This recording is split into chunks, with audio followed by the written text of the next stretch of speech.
नमस्कार दोस्तों, आज हम आधुनिक भारत की बात करेंगे। आधुनिक भारत में हम आपको बताना चाहेंगे कि हमारा आधुनिक भारत, चूँकि मैं पहले आपको बताना चाहता हूं कि हमारा इतिहास जो है वो प्रागैतिक ऐतिहासिक काल से स्टार्ट होता है, मध्य आद्य ऐतिहासिक काल होता है, उसके बाद होता है ऐतिहासिक काल। अगर हम ऐतिहासिक काल की बात करें तो हम ऐतिहासिक काल को 3 भागों में बांटते हैं। एक होता है प्राचीन काल, दूसरा होता है मध्यकाल और तीसरा होता है आधुनिक काल, जिसे हम बोलते हैं आधुनिक भारत। अगर हम आधुनिक भारत की बात करें तो हमारे यहाँ पर आधुनिक भारत उत्तर मुगल काल से स्टार्ट होता है, जिसमें हम देखते हैं कि उत्तर मुगल काल में जो एम्परर होते हैं वो भारत में शासन करते हैं। और इसी समय अगर हम बात करें उसके पहले उत्तर मुगल काल के, तो उत्तर मुगल काल में भारत की खोज होना स्टार्ट होती है। अर्थात मैं ये कहूँगा कि भारत की खोज पहले नहीं हुई है, भारत की खोज पहले से हो चुकी है। पर होता ये है कि विश्व इतिहास में कुछ ऐसे परिवर्तन होते हैं जिनको लेकर नए समुद्री मार्ग की खोज स्पेन की महारानी कहती हैं। हम बात करते हैं विश्व इतिहास में ऐसा क्या हुआ, तो हम विश्व इतिहास में सबसे पहले देखते हैं कि रोमन साम्राज्य, जिसे हम बोलते हैं बैजेंटाइन साम्राज्य की एक राजधानी थी कुस्तुनतुनिया। क्या थी? कुस्तुनतुनिया। कुस्तुनतुनिया ये राजधानी जो है ये कहाँ थी? भूमध्य सागर में। अगर हम इसकी बात करें इसकी स्थिति की, तो इसकी स्थिति बॉस्फोरस जल संधि और मारमरा सागर के मध्य में स्थित या अवस्थित है। अब ऐसा क्या हुआ यहाँ पर कुस्तुनतुनिया पे? चूंकि रोमन साम्राज्य जो था, जिसे हम बाइजेंटाइन साम्राज्य भी कहते हैं, इसकी राजधानी थी कुस्तुनतुनिया और यहीं से भारत का व्यापार होता था। कुछ इस प्रकार से एक मार्ग आता था जो भारत में विदेशियों का आगमन करता था। आगे हम देखते हैं हमारे यहाँ पर इतिहास में ऐसा परिवर्तन क्यों हुआ। विश्व इतिहास में टर्की एक साम्राज्य था, टर्की का कुस्तुनतुनिया पर अधिकार होता है। टर्की कहाँ पर है? ये रहा टर्की। इस टर्की की बात हम कर रहे हैं, यही टर्की कुस्तुनतुनिया पर अधिकार करता है, जिसे वर्तमान में हम इस्तांबुल के नाम से जानते हैं। विश्व इतिहास में ये होता है कि टर्की कुस्तुनतुनिया पर अधिकार करता है और टर्की जब कुस्तुनतुनिया पर अधिकार करता है तो प्राचीन रोमन साम्राज्य, जिसे हम बाइजेंटाइन साम्राज्य भी कहते हैं, उसकी राजधानी पर पूर्णतः अधिकार होने के बाद पूर्वी देश अर्थात ईस्ट इंडीज देशों से जो व्यापारिक संबंध होते थे, क्या होते थे? व्यापारिक संबंध होते थे, वो अब बंद हो गए। क्यों? क्योंकि भारत आने का जो रास्ता था या समुद्री मार्ग था उस पर टर्की साम्राज्य का अधिकार हो गया। अब हम आगे देखते हैं। आगे हम देखते हैं जब टर्की साम्राज्य का विश्व इतिहास या टर्की कुस्तुनतुनिया पर क्या हो गया? अधिकार हो गया। अधिकार हो गया तो व्यापारिक मार्ग बंद हो गए। अब मैं आपको बताऊंगा कि मैंने आपको कहा कि भारत की खोज की गई। मैंने आपको पहले क्या कहा था जब मैंने इस लेक्चर को स्टार्ट किया था? तो स्टार्ट में एक थिंग्स बोली थी कि भारत की खोज नहीं की गई है। भारत की खोज के बजाय क्या हुआ था? एक नए मार्ग की खोज की गई। अर्थात भारत में यूरोपीय कंपनियों का आगमन होता है। अब यूरोपीय कंपनियों का आगमन होता है तो हम उसमें क्या देखते हैं? हम उसमें ये देखते हैं कि जब यूरोपीय कंपनियों का आगमन होता है तो स्पेन की महारानी कहती हैं कि यूरोप में एक नए मार्ग की खोज की जाए ईस्ट इंडीज देशों के साथ व्यापार के लिए। ईस्ट इंडीज देशों के साथ व्यापार के लिए एक नए मार्ग की खोज की जाती है।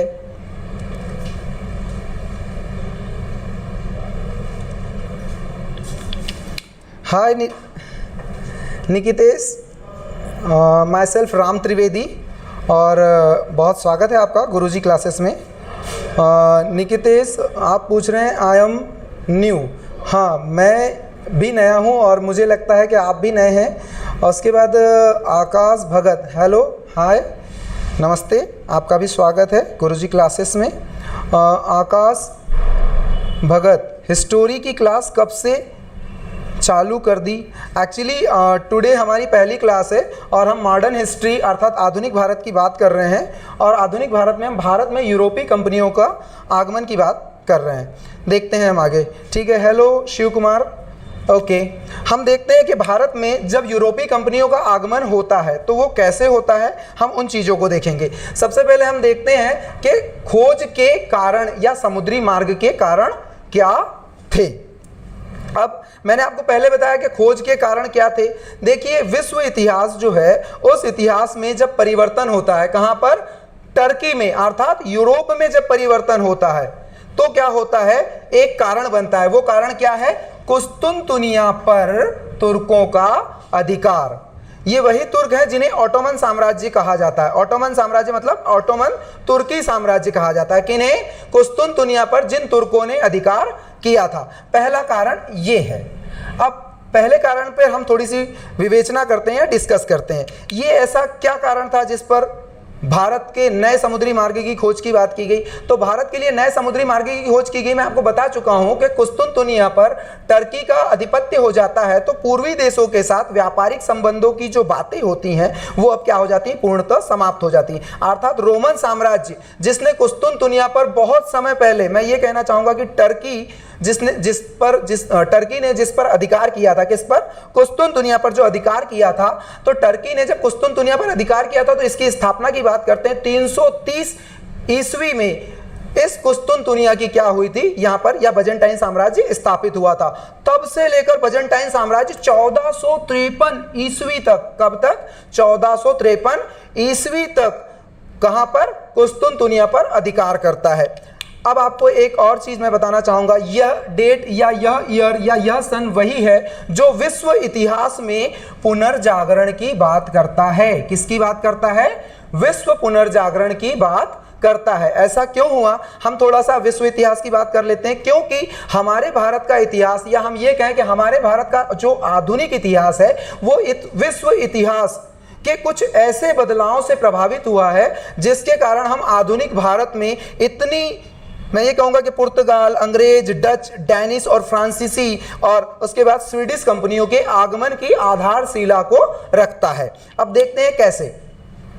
टर्की ने ईस्ट इंडीज देशों के साथ व्यापारिक संबंध बंद कर दिए। जब व्यापारिक संबंध बंद कर दिए तो यहां पर होता यह है कि कुस्तुनतुनिया पर टर्की का अधिकार होता है। जब कुस्तुनतुनिया पर टर्की का अधिकार हो जाता है तो यहां पर जो विद्वान लोग थे, है ना, पूर्वी रोमन साम्राज्य के, मतलब पूर्व में जो रोमन साम्राज्य था, जो पूर्व में रोमन साम्राज्य था, उसके जो विद्वान लोग थे, कहां पर, इस कुस्तुनतुनिया पर, ये यहां से चले जाते हैं। कहां चले जाते हैं? इटली। कहां पर चले जाते हैं? इटली में चले जाते हैं। इटली कहां है? यूरोप में है।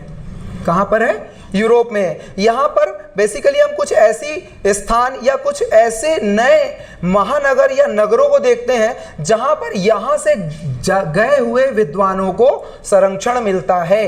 क्या मिलता है? संरक्षण मिलता है। कैसा संरक्षण? उनकी लेखन शैली को प्रभावित, या उनकी लेखन शैली को क्या किया जाता है, स्पॉन्सरशिप ली जाती है उनकी लेखन शैली को, उन्हें आर्थिक सहायता दी जाती है। उन्हें आर्थिक सहायता दी जाती है तो यहां पर एक मिलान और नेपल्स, क्या है, मिलान और नेपल्स, दो ऐसे शहर हैं जहां से कुस्तुनतुनिया से गए हुए विद्वानों ने साहित्य रचा, और इटली के इन दोनों नगरों से ही क्या होता है, विश्व इतिहास में पुनर्जागरण होता है। क्या होता है?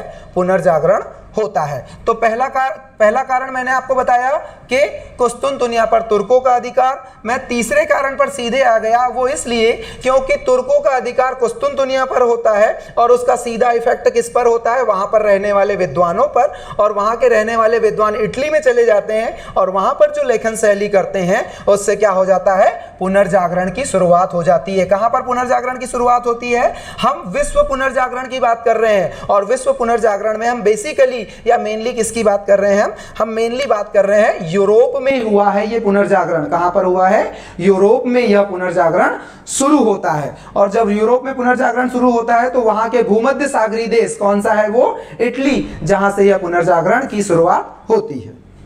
ओके, अब हम आगे देखते हैं। आगे हम बात करते हैं एक दूसरा कारण, जो ये था कि जहाज रानी का निर्माण हो गया। इसका निर्माण हो गया, जहाज रानी का निर्माण हो गया। अब जहाज रानी का निर्माण की अगर हम बात करते हैं तो जहाज रानी का निर्माण कब होता है? 15वीं शताब्दी में। कब होता है?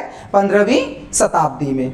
कब होता है? 15वीं शताब्दी में। अब आप मुझसे पूछेंगे कि ये कारण क्यों है सर? आप लोग जानना चाहेंगे ये कारण क्यों है? मैं आपसे पूछना चाहूंगा, मेरी प्रॉपरली अगर आवाज आ रही है आप लोगों के पास तो आप मुझे इंडिकेट करिएगा। ओके, हम देखते हैं कि जहाज रानी क्यों कारण बनता है। अब आप बताइए कि अगर हमें स्थल पर चलना होगा, जब हमारे देश में विदेशी आते हैं, कब आए?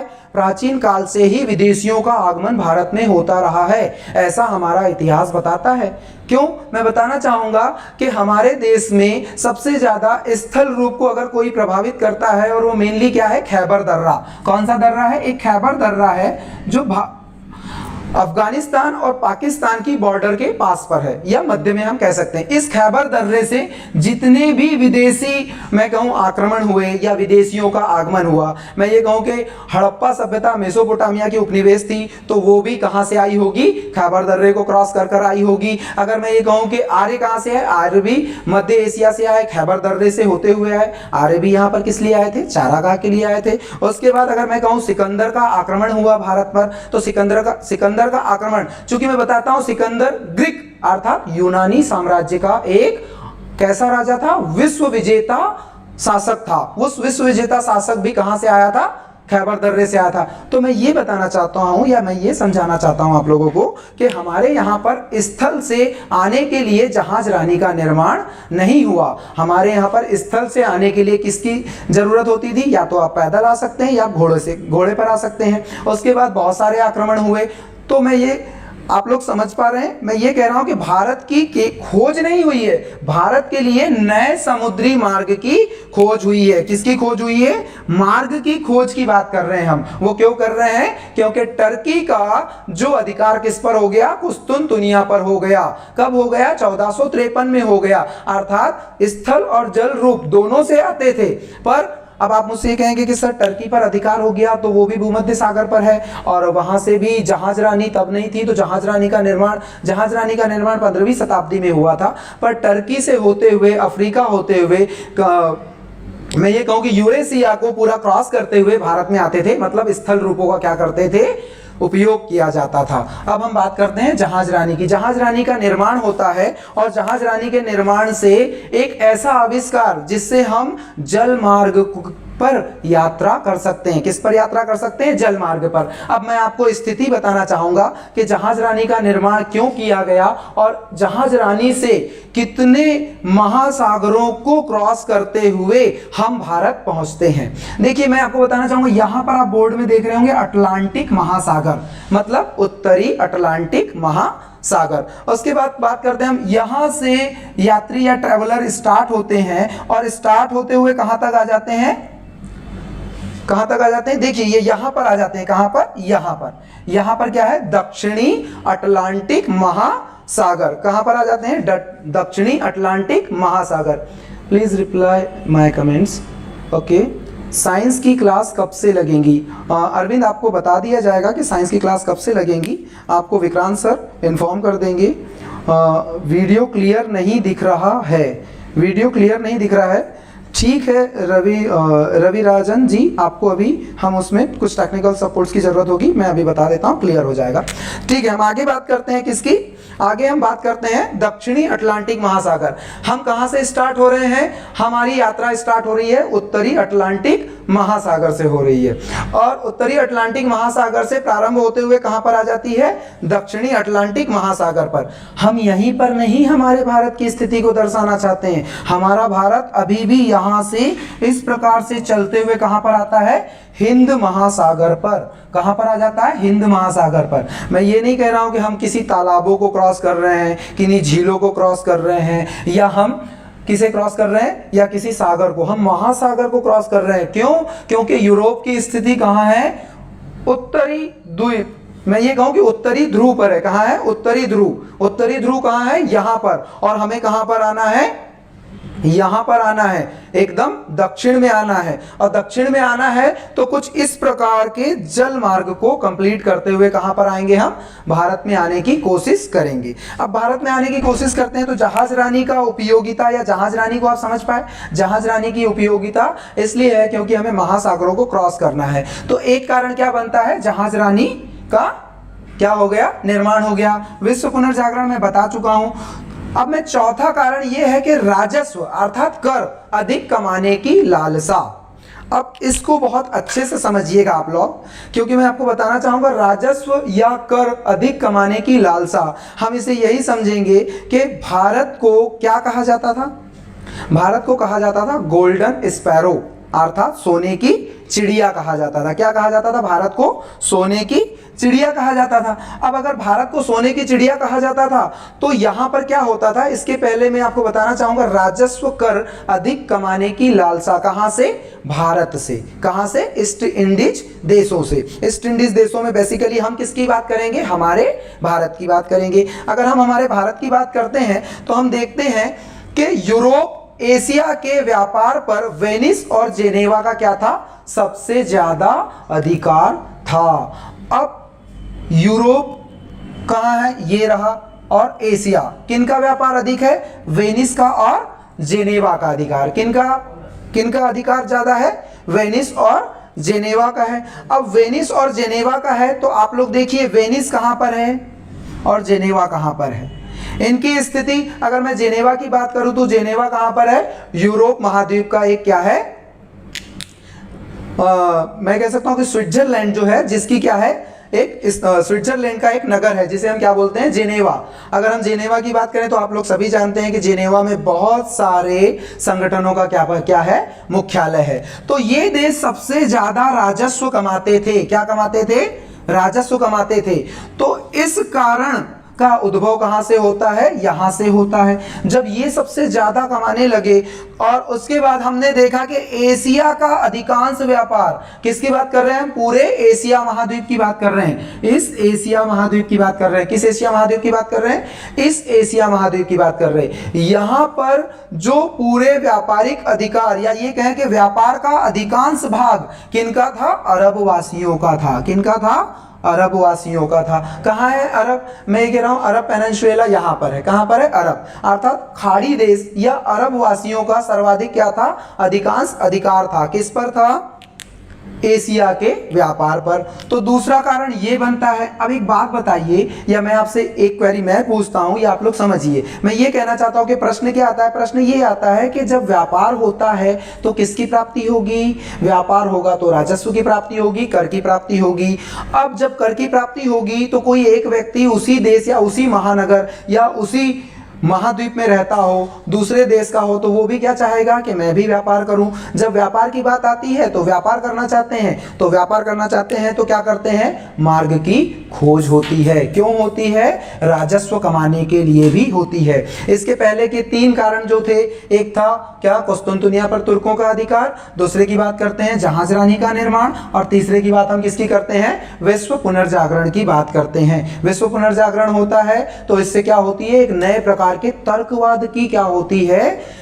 तर्कवाद की एक नई अवधारणा समझ में आती है या सामने आती है। क्यों? क्योंकि अभी तक तो रोमन में क्या था? चर्च का विशेषाधिकार था। चर्च के द्वारा जो तर्क दिए जाते थे उन्हीं की बातें होती थी। चर्च ने कह दिया कि यूरोप के सिवा और कोई सा भी देश या और कोई सी भी जनता या और कोई सी सभ्यता नहीं है, अर्थात नहीं है। पर विश्व पुनर्जागरण होता है और तर्कवाद आता है। तर्कवाद आता है तो नई खोजों की बात होती है। नई खोजों की बात जब होती है तो वेनिस की स्पेन की महारानी क्या कहती हैं कि ईस्ट इंडीज देशों के साथ अगर व्यापार करना है तो नए समुद्री मार्ग की खोज करिए। मैंने आपको पहला कारण बताया कुस्तुनतुनिया, दूसरा जहाजरानी, तीसरा विश्व पुनर्जागरण, चौथा राजस्व, पांचवा यूरोप एशिया के व्यापार पर वेनिस जेनेवा का अधिकार, और छठा मैंने आपको क्या बताया? छठा बताया एशिया पर व्यापार, एशिया का अधिकांश व्यापार अरब वासियों के हाथ में था। अब हम बात करते हैं, जब इतने कारण हो गए, अर्थात हमारे या ईस्ट इंडीज देशों का जो व्यापार था वो यूरोप के साथ नहीं हो पा रहा था, तब ऐसी स्थिति में मार्ग की खोज के प्रयास किए जाते हैं। पहले व्यक्ति हैं बार्थोलोम्यू डियास। किसका नाम ले रहा हूं मैं? बार्थोलोम्यू डियास का नाम ले रहा हूं। अब बार्थोलोम्यू डियास की बात अगर हम करते हैं तो ये पहले व्यक्ति थे जिन्होंने 1487, कौन सी डेट बताना चाह रहा हूं मैं? 1487 से यहां से अपनी यात्रा प्रारंभ करते हैं। ये यहां से यात्रा प्रारंभ करते हैं केप मार्ग, अर्थात केप वर्डे द्वीप होते हुए ये कहां तक आ जाते हैं? ये आ जाते हैं, देखिए ये यहां पर आपको एक दिख रहा होगा सेंट हेलेना द्वीप, और मैं बताना चाहूंगा यहीं पर आपको दिख रहा है नटाल प्रांत। इस अर्धचंद्राकार भाग को, किस, इस भाग की बात कर रहे हैं हम, इस भाग की, इस अर्धचंद्राकार भाग को क्या कहा जाता है? आसा अंतरिम। क्या कहा जाता है? आसा अंतरिम, जिसे बार्थोलोम्यो ने क्या कहा है? तूफानी अंतरिम। क्या कहा है? तूफानी अंतरिम कहा है। अब बार्थोलोम्यो यहां से स्टार्ट होते हैं, अपनी यात्रा यहां तक करते हैं और यहां आने के बाद क्या करते हैं? वो वापस लौट जाते हैं। अर्थात अभी भी ईस्ट इंडीज देश या भारत के लिए नए समुद्री मार्ग की खोज अगर हम उसकी बात करते हैं तो वो अभी नहीं हुई है। अर्थात अभी हम ये कहें कि आधे समुद्री मार्ग की खोज हो चुकी है। इसके बाद अगर हम देखते हैं कि स्पेन की महारानी कहती हैं कि ईस्ट इंडीज देशों के साथ नए समुद्री मार्ग की खोज करना है, तो अब एक नए भाई साहब आते हैं जिनका नाम इतिहास में है कोलंबस। क्या नाम है? कोलंबस। क्या नाम बताया मैंने? कोलंबस। कोलंबस स्टार्ट करते हैं अपनी यात्रा कहां से? यहीं से स्टार्ट करते हैं। और अब आप देखिए कि यहां पर आपको दो देश मिलेंगे। कैसा मिलेगा? एक मिलेगा ऐसा और एक ऐसा मिलेगा। इसे हम कहते हैं दक्षिणी अमेरिका, इसे हम कहते हैं उत्तरी अमेरिका। अब कोलंबस चूंकि यहां पर डुबकी लगाते हैं, कहां पर लगाते हैं? अटलांटिक महासागर में डुबकी लगाते हैं। डुबकी लगाने का मतलब इस जहाज रानी से क्या करते हैं? वो अपनी यात्रा प्रारंभ करते हैं और वो 1492 में कहां चले जाते हैं? अमेरिका की खोज कर लेते हैं। अब मैं ये बताना चाहूंगा कि यहां पर हम भारत की खोज की बात नहीं कर रहे हैं, हम भारत की बात कर रहे हैं एक नए समुद्री मार्ग की परिप्रेक्ष्य में। पर अगर मैं ये कहूं कि अमेरिका की क्या हुई है? अमेरिका एक नया देश या एक नए महाद्वीप के रूप में खोजा गया है। क्या किया गया है? खोजा गया है। किसके द्वारा खोजा गया है? कोलंबस के द्वारा। किसके द्वारा खोजा गया है? कोलंबस के द्वारा अमेरिका की खोज हो गई। अब हम बात करते हैं हमारा मेन हीरो, या मैं ये कहूं कि हमारे देश की खोज या नए समुद्री मार्ग की खोज करने वाले भाई साहब, जिन्होंने हमारे यहाँ के आधुनिक इतिहास को बहुत ज़्यादा प्रभावित किया और प्रभावित करने के साथ साथ नई विदेशी कंपनियां, या मैं ये कहूं कि यूरोप से नए लोगों के लिए भी अब भारत आना सुगम हो चुका था। हम बात करने वाले हैं वास्को डिगामा की। किसकी बात कर रहे हैं हम? Vasco da Gama. वास्को डिगामा एक पुर्तगीज नाविक था। क्या था? पुर्तगीज नागरिक था। वो अपने 4 नावों के साथ, कितनी नाविका बता रहा हूं मैं? 4 नावों के साथ क्या करता है? खोज पर निकलता है। पहले वो अटलांटिक महासागर पे उतरता है, अटलांटिक महासागर होते हुए वो दक्षिणी अटलांटिक महासागर आ जाता है, दक्षिणी अटलांटिक महासागर आ जाता है और यहां से वो हिंद महासागर होते हुए कहां पर आता है? कप्पकडाबू बंदरगाह। क्या बोलना चाह रहा हूं मैं? कप्पकडाबू बंदरगाह। अब अगर हम कप्पकडाबू बंदरगाह की बात करते हैं, किसकी बात करते हैं? कप्पकडाबू बंदरगाह की बात करते हैं। ये कप्पकडाबू बंदरगाह कहां है? कालीकट। कालीकट कहां है? केरल में। कहां पर है कालीकट? कालीकट केरल में है, वहीं पर है कप्पकडाबू बंदरगाह। कप्पकडाबू बंदरगाह पर आते हैं। अब बार्थोलोम्यो भी तो पहुंच सकते थे ना वहां पर, बार्थोलोम्यो क्यों नहीं जा पाए? बार्थोलोम्यो क्यों नहीं जा पाए? तो मैं आपको बताऊंगा कि हमारे देश में क्या होता है, एक भाई साहब होते हैं जो इनका पथ प्रदर्शन करते हैं। पथ प्रदर्शन का मतलब समझते हैं? ये जैसे कि चौराहे पर किसी रास्ते के लिए इंडिकेट किया जाता है ना कि इस तरफ राजवाड़ा आएगा तो उस तरफ ही राजवाड़ा आएगा। ऐसे ही अब्दुल मनीफ एक गुजराती व्यक्ति होता है। कौन होता है? अब्दुल मनीफ। अब्दुल मनिक एक गुजराती व्यक्ति होता है जो वास्को डिगामा का पथ प्रदर्शन करते हुए या पथ को निर्दिष्ट करते हुए कहां पर ले आता है? कप्पकडाबू पर ले आता है। कप्पकडाबू कहां पर है? कालीकट पर है। और कप्पकडाबू क्या है? एक बंदरगाह। कौन इनका पथ प्रदर्शन कर रहा है? इनका पथ प्रदर्शन कर रहा है अब्दुल मनिक। इसका नाम मैं इनके साथ जोड़ देता हूं ताकि आप लोगों को प्रॉब्लम ना हो। अब्दुल मनिक ये कौन है? एक गुजराती व्यक्ति हैं जो इनका पथ प्रदर्शन करते हैं और इन्हें कहां पर ले आते हैं? कप्पकडाबू बंदरगाह पर ले आते हैं। कप्पकडाबू बंदरगाह पर पहुंचने की जो डेट होती है, जहां पर ये अराइव या रीच करते हैं या पहुंचते हैं, उसे हम बोलते हैं 17 मई 1498 में वास्को डिगामा ने भारत के लिए एक नए समुद्री मार्ग की खोज की और उस मार्ग को हम कहते हैं केप मार्ग, या मैं ये कहूं केप ऑफ गुड होप। क्या कहेंगे?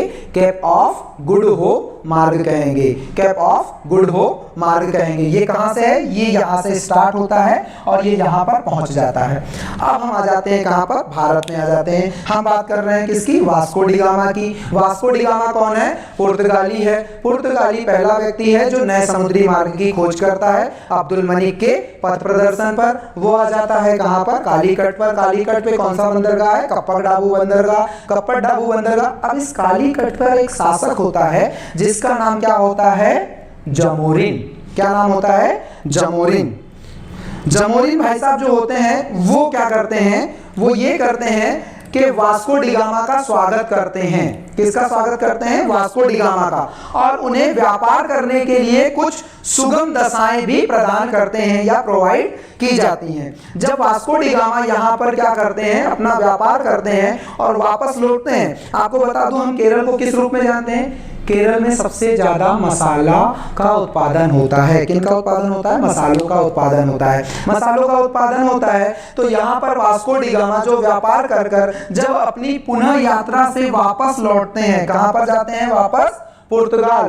तो उनकी यात्रा में किए गए खर्च का अगर उसका भी हिसाब लगाया जाए तो यह अपनी यात्रा के खर्च से भी क्या होता है? 60% अधिक व्यापारिक लाभ की प्राप्ति करते हैं। और जब यह बात यूरोप में पुर्तगाल में पहुंचती है तो ये क्या होता है? पुर्तगालियों के मन में एक उत्सुकता आ जाती है। कैसी उत्सुकता आ जाती है? कि ईस्ट इंडीज देशों के साथ अगर व्यापार किया जाए तो क्या होगा? अधिक राजस्व की प्राप्ति होगी, अधिक लाभ कमाया जाएगा। अब हम इनके जस्ट बाद एक और व्यक्ति आते हैं जिनका नाम होता है पेट्रो अल्वारेज। क्या नाम होता है? Pedro Alvares Cabral. Pedro Alvares Cabral दूसरे पुर्तगाली होते हैं जो भारत में व्यापारी करने आते हैं। कौन आते हैं? Pedro Alvares Cabral. Pedro Alvares Cabral 1500 ईस्वी में व्यापार कर चले जाते हैं और उसके जस्ट बाद 1500 ईस्वी के बाद 1502 ईस्वी में फिर क्या करते हैं? वो दोबारा आते हैं। अब ये घटनाक्रम था नए समुद्री मार्ग की खोज करने का। कौन सा घटनाक्रम था?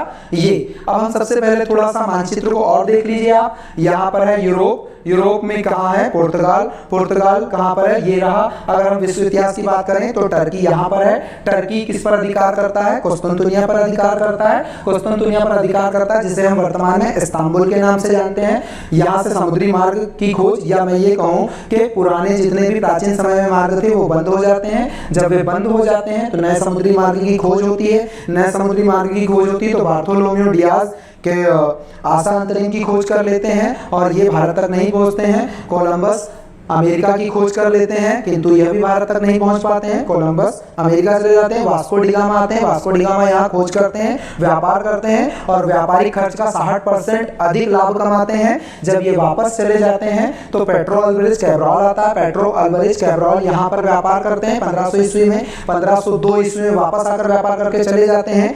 और अब मैं बात करता हूँ कि इनकी विदेशी कंपनियों के आगमन की। हम सबसे पहले देखते हैं कि 1498 में कौन आ जाता है? 1498 में आ जाते हैं पुर्तगाली। पुर्तगाली आ गए 1498 में। और उसके बाद कौन आता है हमारे देश में? अगले व्यक्ति या अगली कंपनी आती है, विदेशी कंपनी, जिसे हम बोलते हैं अंग्रेज। अंग्रेज आते हैं 1600 में। 1600 के बाद अगर हम बात करें डचों की तो डच आते हैं 1602 ईस्वी में। और उसके बाद हम बात करते हैं डेनिश ईस्ट इंडिया कंपनी। किसकी बात करते हैं हम? डेनिश की बात करते हैं तो डेनिश आते हैं 1616 में। और उसके बाद हम बात करते हैं किसकी? फ्रांसीसी कंपनी की। फ्रांसीसी कंपनी आती है 1664 में। और अगर हम उसके बाद बात करते हैं स्वीडिश कंपनी, स्वीडिश कंपनी आती है 1731 में। कब आती है? 1731 में। अब इन कंपनियों जो है ये पूरी विदेशी कंपनी या विदेशी व्यापार करने के लिए भारत में आते हैं, जिनका क्रम भी यही होगा। आप कुछ किताबों में देखेंगे, कुछ किताबों में ऐसा क्रम मिलेगा जहां पर पुर्तगीज के बाद डच होंगे, डच के बाद अंग्रेज होंगे, बाकी का सीरियल वैसा की वैसा ही होगा। तो मैं आप लोगों को बताना चाहूंगा ये ऐसा क्यों है। ये ऐसा इसलिए है क्योंकि भारत में कंपनी की अगर बात की जाए तो ये क्रम बिल्कुल सही है।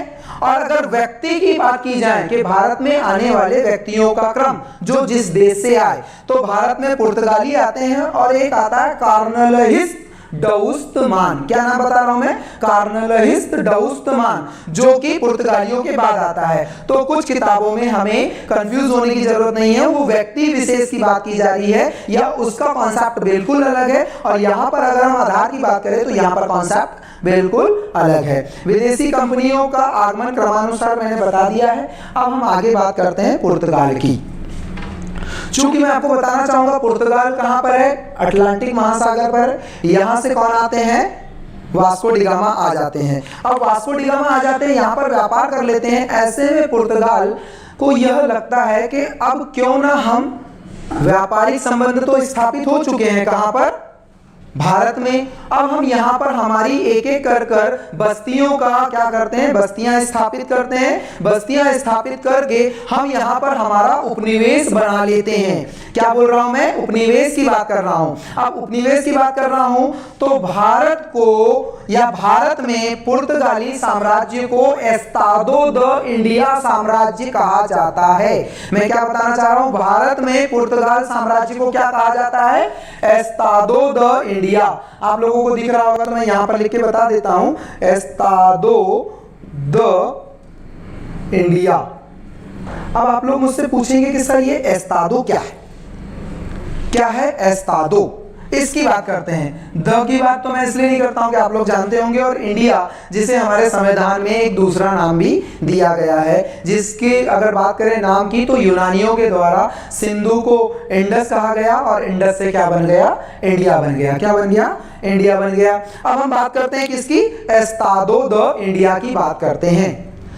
अब आप लोग कहेंगे पुर्तगाली ने एस्तादो क्यों लगाया, मैंने तो आपको उपनिवेश की बात कही।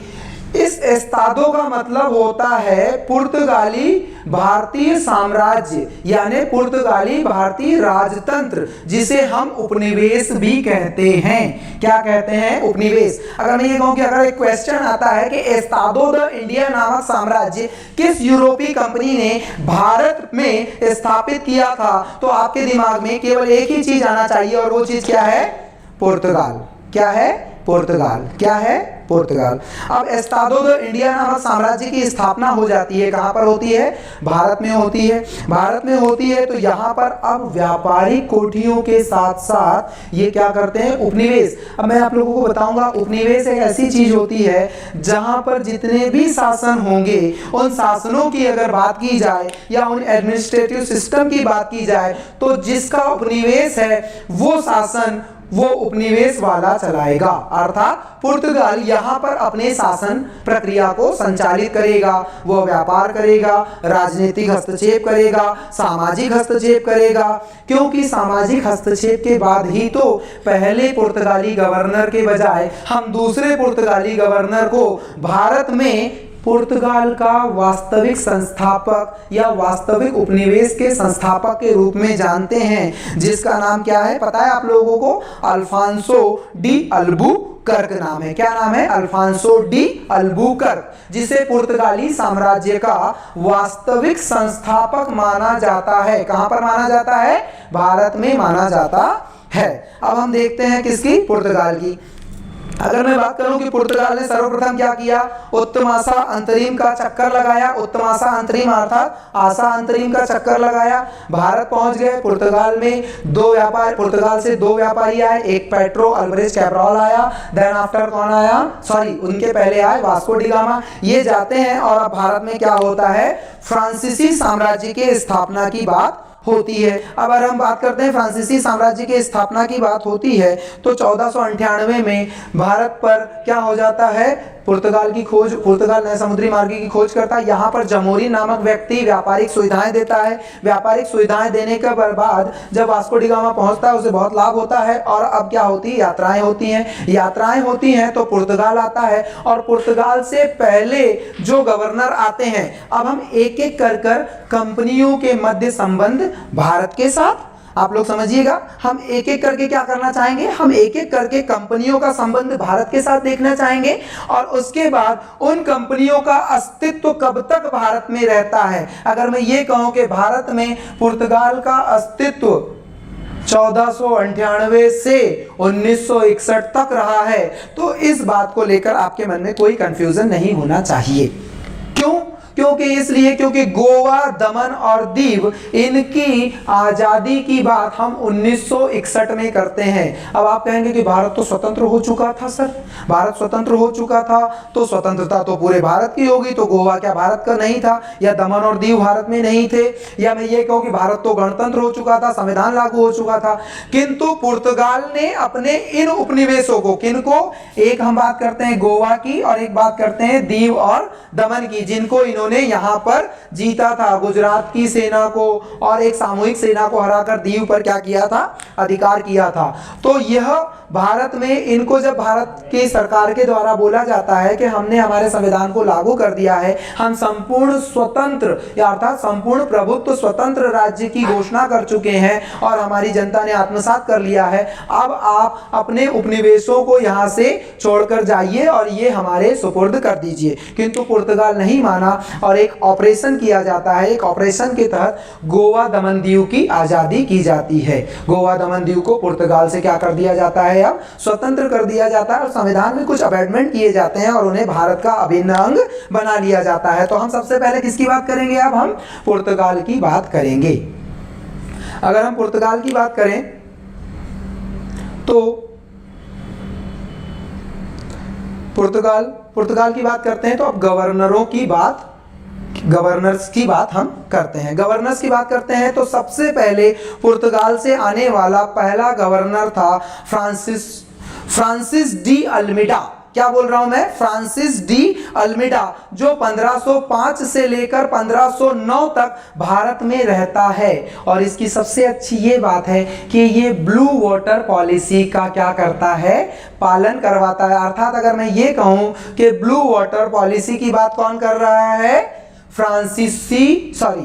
फ्रांसिस्को डी अल्मीडा किसकी बात कर रहा है, ब्लू वाटर पॉलिसी। अब ब्लू तो आप कहेंगे सर ब्लू तो नीला होता है, वाटर को आप समझते हैं, तो क्या ये नीले पानी की बात कर रहा है, ये नीले पानी की बात नहीं कर रहा, ये बात कर रहा है शांत जल नीति। ये एक प्रकार की क्या होती है, मोनोपोली होती है। और अगर इस मार्ग से, किस मार्ग से, कैप ऑफ गुड होप होते हुए जो वास्को डी गामा ने मार्ग खोजा था, इस मार्ग से अगर आप आते हैं तो आपको इस पॉलिसी के तहत पुर्तगालियों के द्वारा जो नियम बनाए गए हैं, क्या नियम बनाए गए हैं, ब्लू वाटर पॉलिसी को फॉलो करना होगा।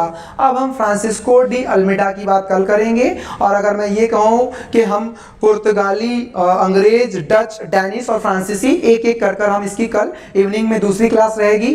Thank you so much. Okay, धन्यवाद।